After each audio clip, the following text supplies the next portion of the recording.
سکتے رہو۔ ہماری آیتوں پر تو وہی لوگ ایمان لاتے ہیں کہ جب ان کو ان کے ذریعے نصیحت کی جاتی ہے تو سجدے میں گر پڑتے اور اپنے پروردگار کی تعریف کے ساتھ تسبیح کرتے ہیں اور غرور نہیں کرتے۔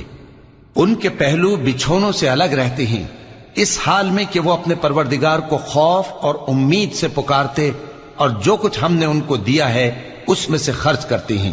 سو کوئی شخص نہیں جانتا کہ ان کے لیے کیسی آنکھوں کی ٹھنڈک چھپا کر رکھی گئی ہے، یہ ان اعمال کا صلہ ہے جو وہ کرتے تھے۔ بھلا جو مومن ہو وہ اس شخص کی طرح ہو سکتا ہے جو نافرمان ہو؟ دونوں برابر نہیں ہو سکتے۔ جو لوگ ایمان لائے اور نیک عمل کرتے رہے ان کے رہنے کے لیے باغ ہے، یہ مہمانی ان کاموں کی جزا ہے جو وہ کرتے تھے، اور جنہوں نے نافرمانی کی ان کے رہنے کے لیے دوزخ ہے، جب چاہیں گے کہ اس میں سے نکل جائیں تو اس میں لوٹا دیے جائیں گے۔